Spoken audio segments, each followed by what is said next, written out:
Podcast.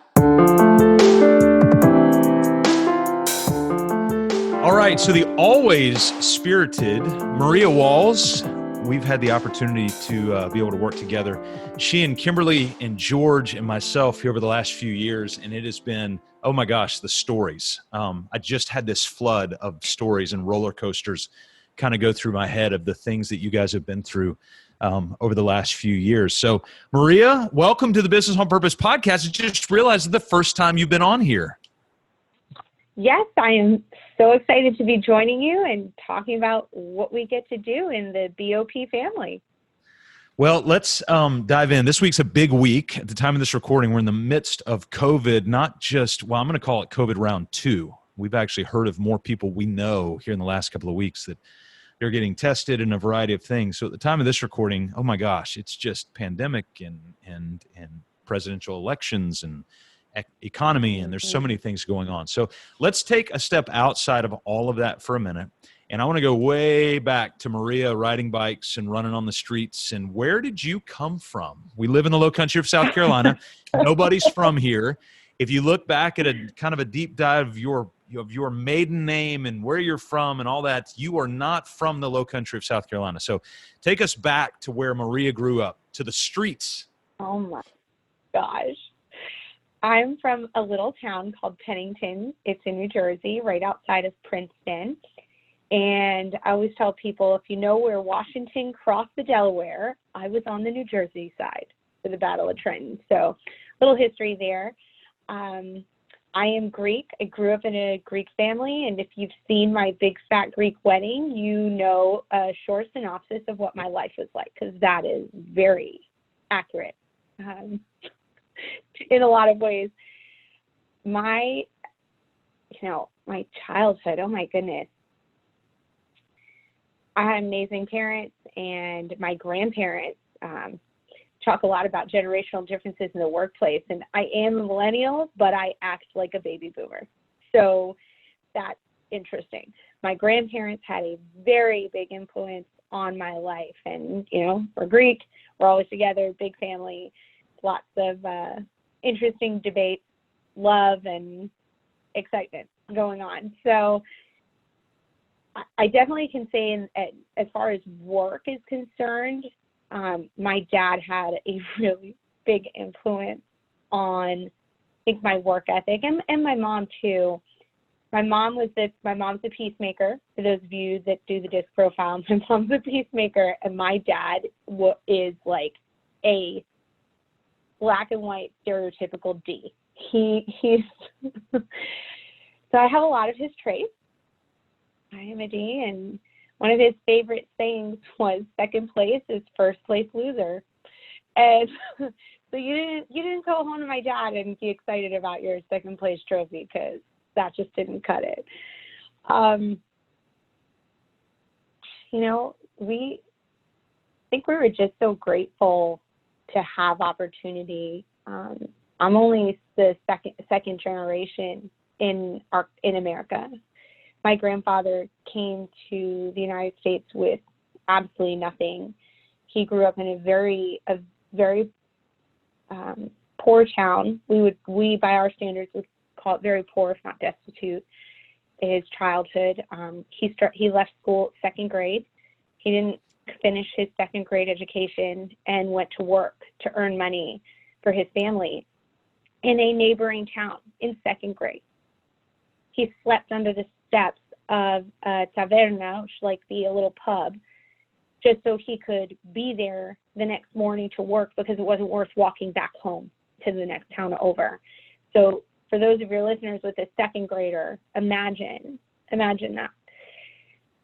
He came to this country with nothing. He cannot read or write correctly in English, let alone in Greek. And he retired a wildly successful person. And that experience really influenced all of us very strongly, because there wasn't a moment in our childhood, my father's childhood, that wasn't referenced.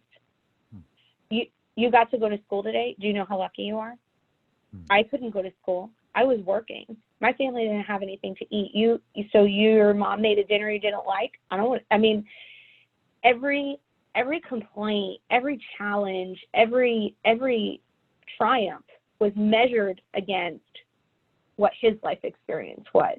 So whatever was bad is really not that bad. And whatever is great is phenomenal by his standards. And yeah, we have a really great family. And Yeah. I'm grateful I had that opportunity, because so many people in our country, really, if you think about it, have had that in the United States. And Yeah. I'll leave it at this, when we would pray at night, we'd go to bed as children would say our prayers, you prayed in the order of three things: God bless America, God bless Ilaga, which is Greece, and God bless me. You were third on the totem pole. What an interesting kind of perspective on life, even just found in those three things. So, Yeah. Maria, you guys are in an interesting class for who we typically work with. And we had the privilege of starting working with you guys early on. And I'll never forget, you called me. And I think one of your first three words was, "We need help." And as a background, and I will have given it at the beginning of our conversation as well, but you are the treasurer of basically a local county government, and you run the treasurer's office. You are the treasurer, and you have a team that works with you. And so whatever people can think about when they think about, in the United States, a local county or parish kind of bureaucracy office, governmental offices, that's your world every single day. And now I'm not going to paint you with that brush. All I'm doing is painting the wall and saying, hey, that's the background, that's the context, because I think we'll all get to hear from Maria about how they're doing things differently. But talk for just a second. Before you became the treasurer, what were you doing? I was in public accounting.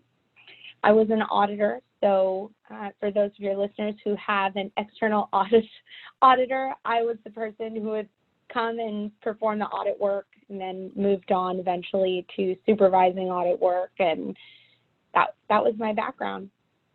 I was in the private sector working in public accounting from the time I left graduate school until the time I joined the treasurer's office. Okay, so you walk into the treasurer's office, and you were an employee there. You were a team member there before you were the actual treasurer. So you had been in that office for a few years, and then you ran to become the elected treasurer. So in our county, treasurer is an elected official. Not all leaders of each of the offices in the county are that way, but in particular, the treasurer's office is. What in the world provoked you or stoked you to leave the private sector to come into public life, especially not as an elected official, but first as an employee? That's actually very interesting. God has plans for you that you really don't see at the time. So I was working for a regional firm here in the county, and I was, when the real estate market crashed and we had the financial crisis, I was part of a layoff, and I didn't have a job. Now, I was interviewing, and I was working with a headhunter and was looking for a position, but I was not working. So I paint that picture to give you the magnitude of how much I did not want to work in a government environment. I was unemployed, and I still did not want to apply for the treasurer's office. A friend of mine said, there was a newly elected treasurer. He had not yet been sworn in, and all she kept saying was, you should apply. You should call him. He's a great guy. Things are going to be different. And yeah, everybody says things are going to be different, but most people don't actually do it. And I have met far more bad leaders in my professional career and really life in general than I have great leaders. So in my mind, statistically unlikely, plus the government environment, not appealing to me. So I wasn't going to apply. Hmm. And I started reading about him, and I gave him a call, and I just got this feeling, and I just thought, he just sounded like such a great person. So I applied, not because of the job, but because of him. And I interviewed, and I just got this overwhelming sense that this is where I belonged. And that was a complete 180 for me. I mean, I was not interested before that. And I really felt like that is where I was supposed to be. And at the end of the interview, he said, well, I only have one more thing to ask you. I said, okay, I'm happy to answer. He says, well, I'm not going to do this job forever. I only plan on doing 2 terms at the most. And whoever I hire to be my deputy, which is the number 2 role in the treasurer's office, whoever I hire as my deputy, I expect them to run in my place. I had no intention of running for public office. I had no intention of working in a government environment. This was not my plan. This was not what I was looking for.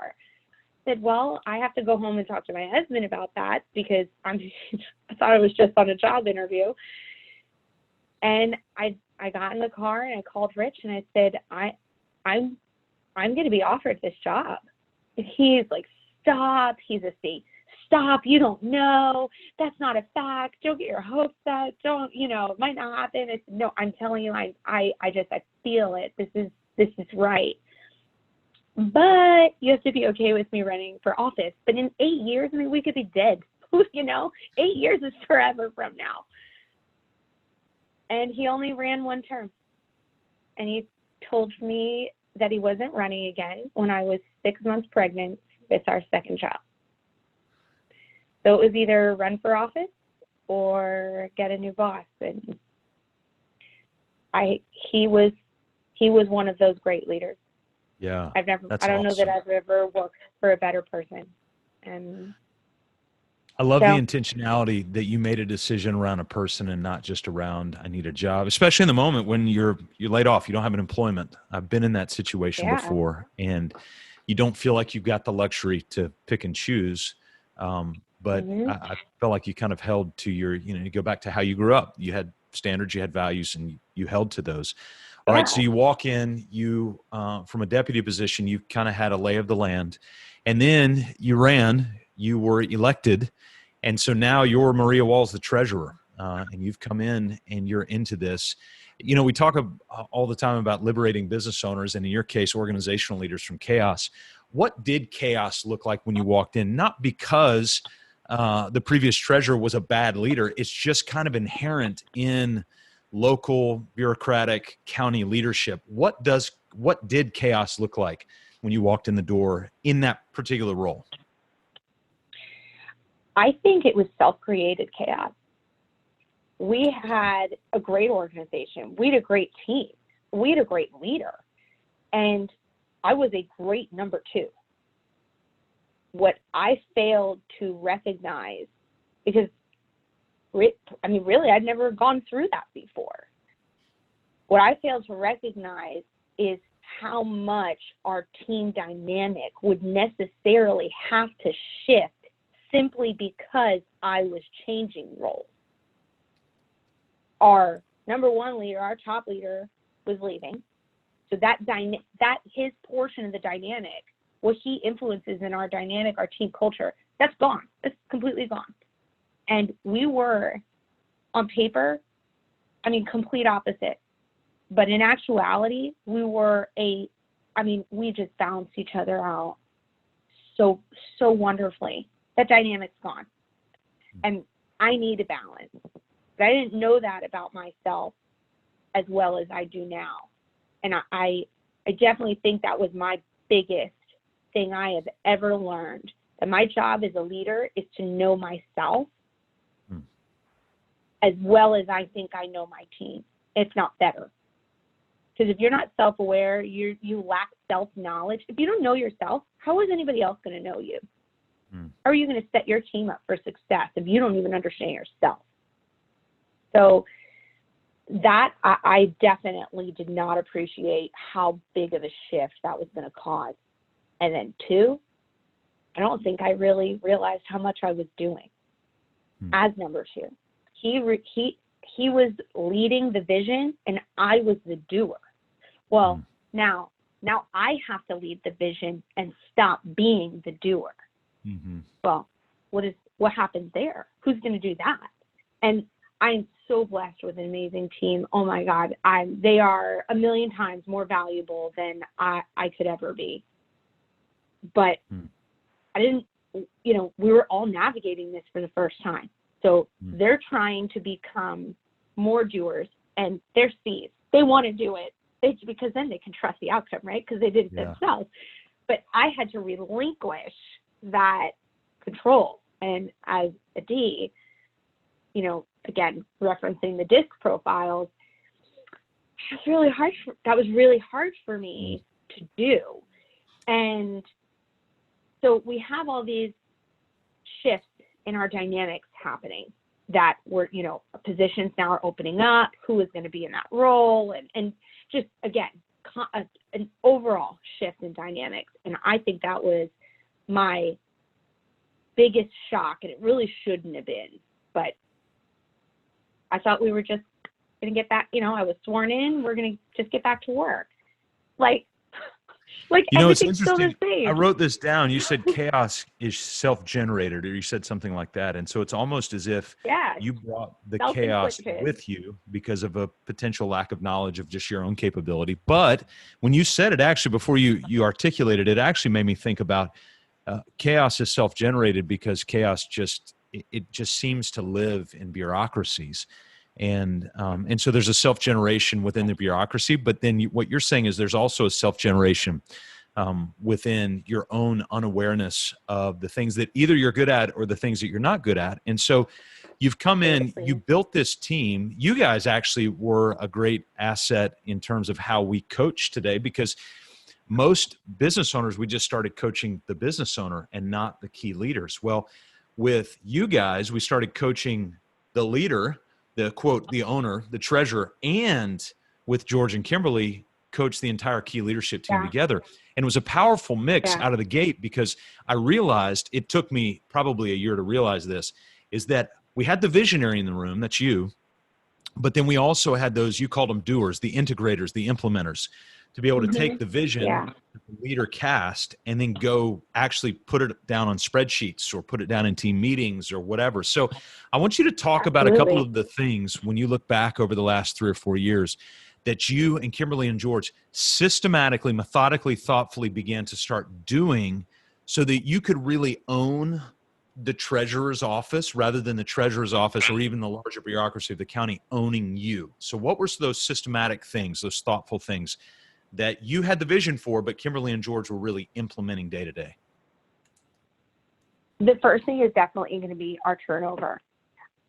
We have, this is just an acknowledgement that we're really proud of. We have a much higher level of standards for our team members than a typical government. We expect professionalism, accuracy. We run our team as if it is a private sector. And I have to say, I think we might be even better than that sometimes. And we're really proud of that. So when people would come join our team, they would be shocked at the amount of work. They expected typical government work. And we're not a typical government office. So we had a lot of turnover as a result of that. And when we first started working with you, that was a huge focus. How can we invest in our team and our team members so that they feel valued and equipped to do what we're asking, instead of looking at it as, oh, you can't do the task, so you're not doing the task at our standard, okay, you're fired, or just move on. No. Are you coachable? Because we'll invest in you. I'll give you every resource you possibly need to do this, what we're asking you to do. I think that's my responsibility as a leader. And that was the springboard, I think, when we first started working with you, like our first major achievement. We went from I mean, what in one role, a 70 to 80% turnover rate to zero within 12 months.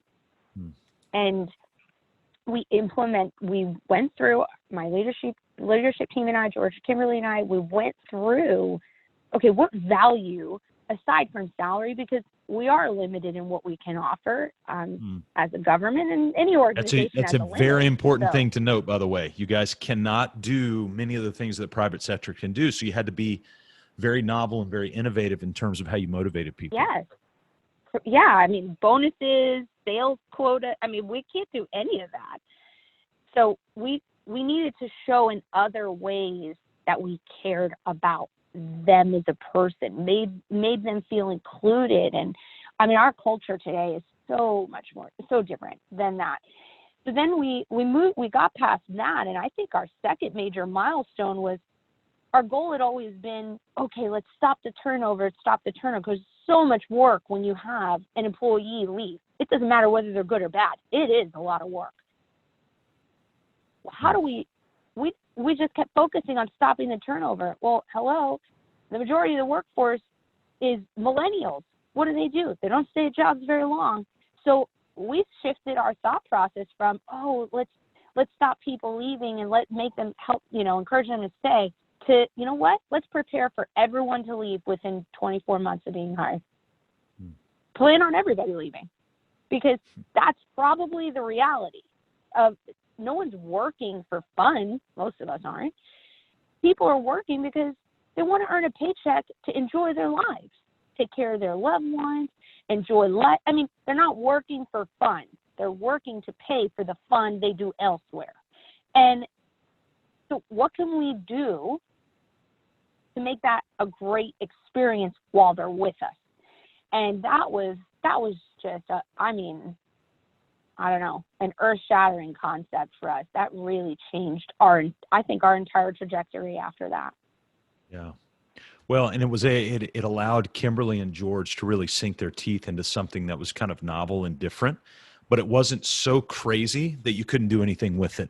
Because the reality is, turnover in those kind of government positions are typically high anyway. So there's really nothing to lose with that mindset. The irony is that mindset has actually led you into a more and I can say this, but it's led you into a more capable team member in terms of just raw capabilities, and then also more of an enthusiastic team member. You've had people that have left other positions in other places to come work for you, and in some cases make less money because of the constrictions that you guys have on that. And so you've done a really nice, novel job of not only marrying the systems processes that we talk about all the time, but you actually brought it into a novel concept.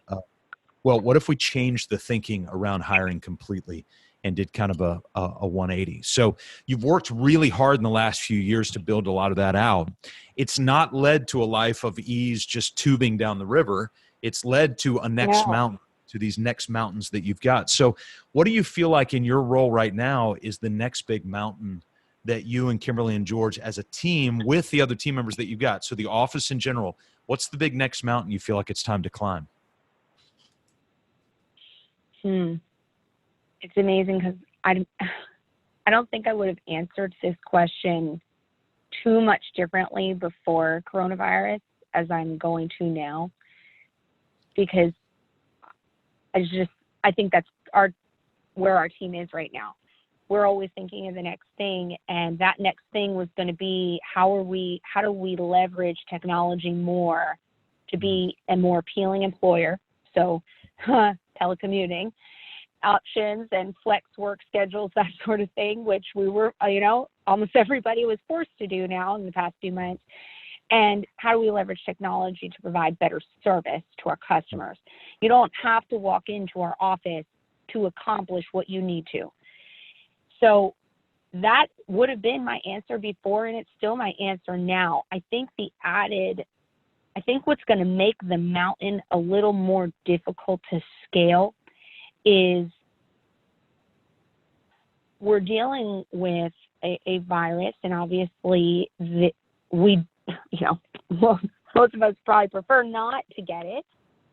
So how do we keep our team members who deal directly with members of the public, and we're talking hundreds of people every day on a typical day. It's not just you left your house to go to the grocery store once and came home.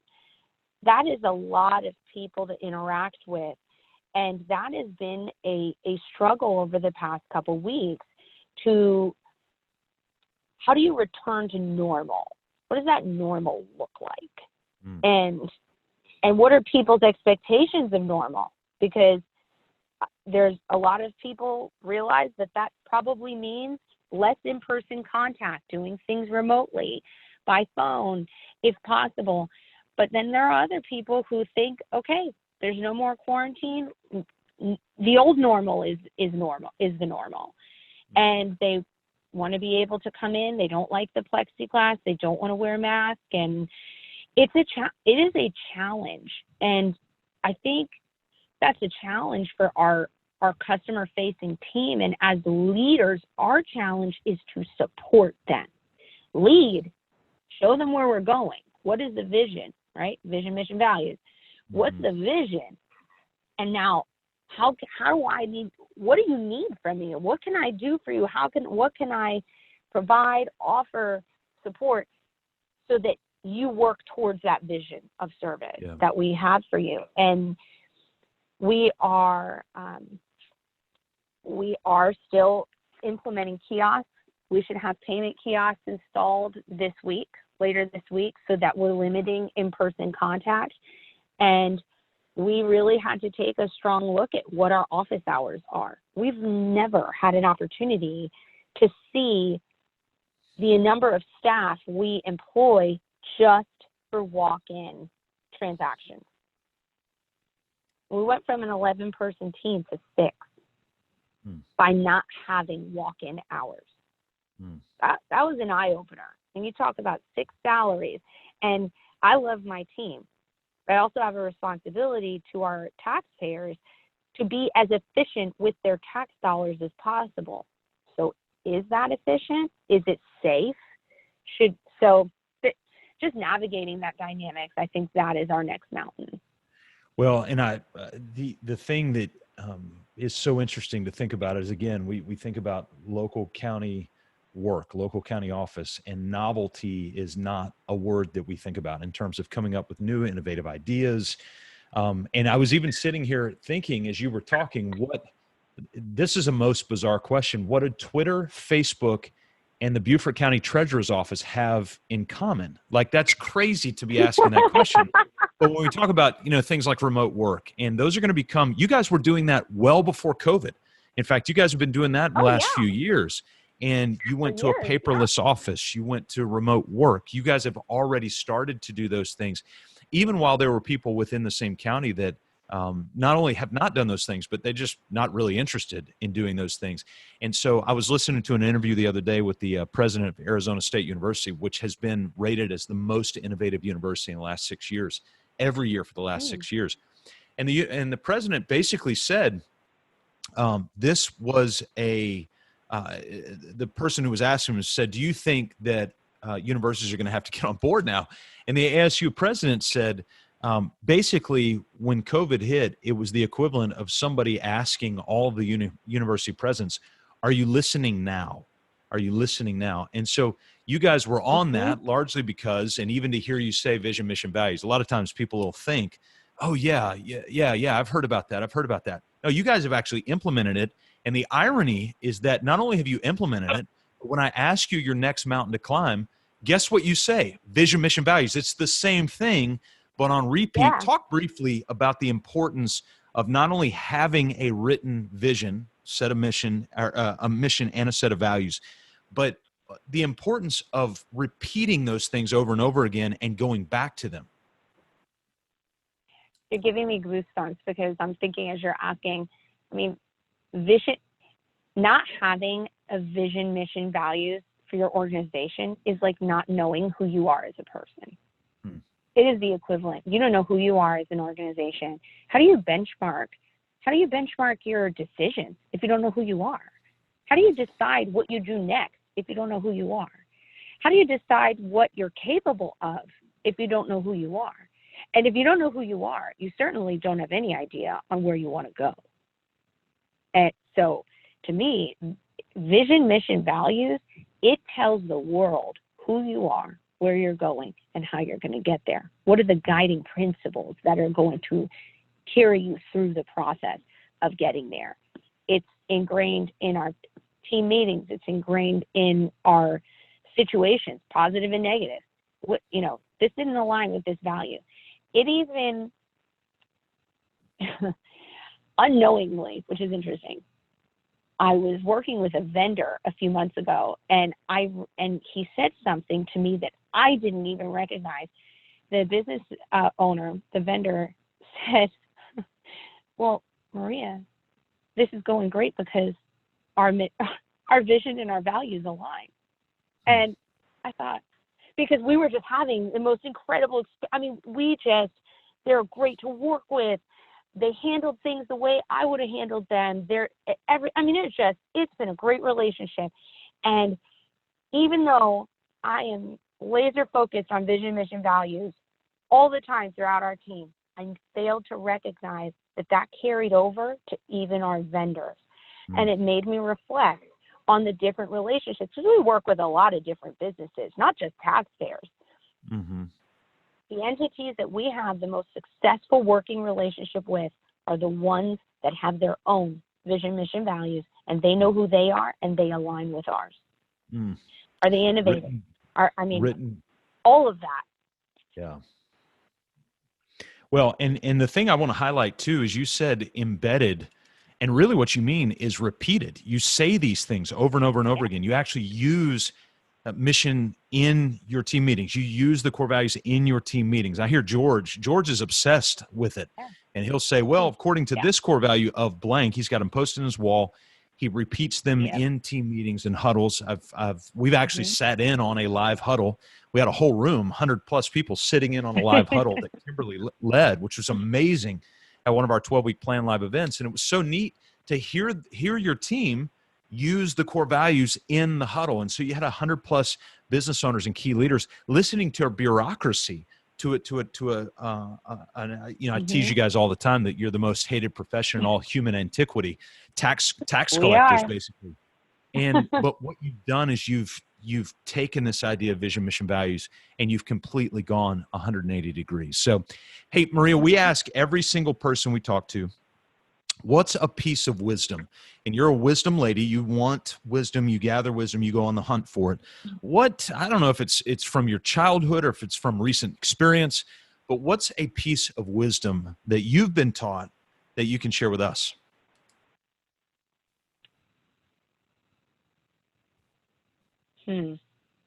When you have a decision to make, it could be little, but usually they're big ones. And whether you're a praying person or not, I certainly pray if I have a big decision to make. But I think the biggest piece of wisdom I've learned from this experience these past 9 years is when I feel I have a decision to make and it's not clear which way to go, but there's that pressure as a leader. You need to do something. You need to make a decision. Sometimes that's the right time to take a step back and give it a rest for a minute. Sometimes space from something, no matter the urgency, space from something will give you more clarity than you continually being right on top of it. Does that make sense? Yes. And I've got I would imagine a lot of leaders are probably had. There's a lot of pressure to be a leader. It's not just the owner of a business. I mean, there's leaders up and down the chain of command. There's a lot of pressure and a lot of triumph that can come from being a leader. And sometimes that means taking a step back so you have time to reflect and get some clarity on something before rushing through. That's been a really great thing I've learned. Wow. Well, it's super helpful. It's interesting. A guy named John Eldredge, who wrote a great book called Get Your Life Back, Wild at Heart, some others. He and his team recently built an app called the Pause app. And it lines so well with what you're talking about in the face of the decision. Essentially what you said was just pause and take a deep breath. And I was just reading a book yesterday, and they're talking about combat breathing, and apparently what Navy SEALs do when they get in the midst of a firefight is they start to breathe really slow, 4 seconds in, 4 seconds out. And it's that same idea of just pause just for a second, just for a moment, because when we do that, it starts to re-articulate our thoughts into what we're doing. Maria, you have done such great work, you and Kimberly and George all together, but it's not without your vision being able to lead this. And it's been our delight to be able to just be a part of this over the last few years and going forward, and where you're headed and that mountain to climb. It, as you well know, it excites me to climb mountains and also to be a Sherpa on these mountains of sorts. But we could not be more proud of you, what you're doing, of the family you and Rich are building, but also the team that you're building at the Treasurer's Office. So I just want to tell you publicly, congratulations. Thank you. I'm blessed with a lot of great people around me.